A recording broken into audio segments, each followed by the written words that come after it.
তারেক রহমানের প্রত্যাবর্তন ও সংবর্ধনা সহ আগামী ৩ দিনের আংশিক কর্মপরিকল্পনা জানিয়েছে বিএনপি। দেশে ফিরে সংবর্ধনার পর এভারকেয়ারে মা বেগম খালেদা জিয়াকে দেখতে যাবেন তিনি। দুপুরে গুলশানে বিএনপি চেয়ারপারসনের কার্যালয়ে সংবাদ সম্মেলনে এসব জানান দলটির স্থায়ী কমিটির সদস্য সালাউদ্দিন আহমদ।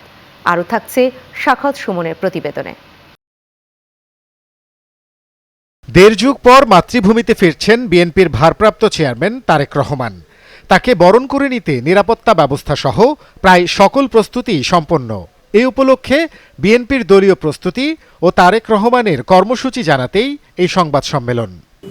আগামী 25শে ডিসেম্বর আমাদের প্রিয় নেতা জনাব তারেক রহমান স্বদেশ প্রত্যাবর্তনকালে জানানো হয় রাজধানীর জনভোগান্তি এড়াতে সংবর্ধনা অনুষ্ঠানকে সংক্ষিপ্ত করা হবে। সেখানে একমাত্র বক্তা থাকবেন তারেক রহমান।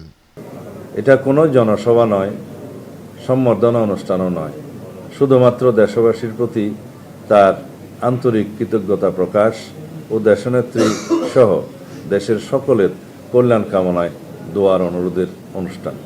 সংবর্ধনা শেষে এভারকেয়ারে মা সাবেক প্রধানমন্ত্রী বেগম খালেদা জিয়াকে দেখতে যাবেন তিনি।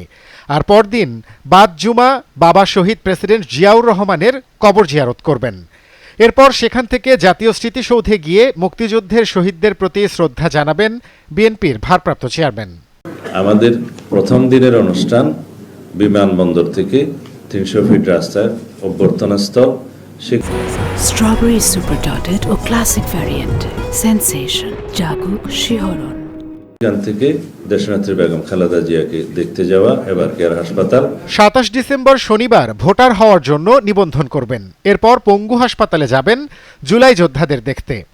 একই দিন শহীদ ওসমান বিন হাদির কবরও জিয়ারত করবেন তিনি। এনআইডি কার্ড এবং ভোটার হওয়ার সমস্ত কাজগুলো সেদিন করবেন। এরপরে শহীদ ওসমান হাদির কবর জিয়ারত করবেন।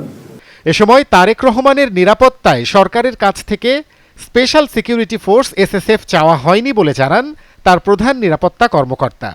জানান সরকার সব ধরনের সহযোগিতা করছে।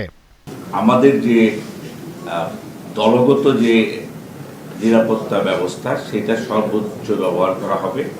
সরকার স্বপ্রণোদিত হয়ে তারা আমাদেরকে সর্বোচ্চ সহায়তা দিচ্ছেন এবং আমাদেরকে সকল ধরনের সহায়তার জন্য সরকার তার বিভিন্ন বাহিনী এবং সংস্থাগুলোকে নির্দেশনা দিয়েছেন। তাদের সাথে আমাদের গভীর এবং নিবিড় সম্পর্ক সৃষ্টি হয়েছে।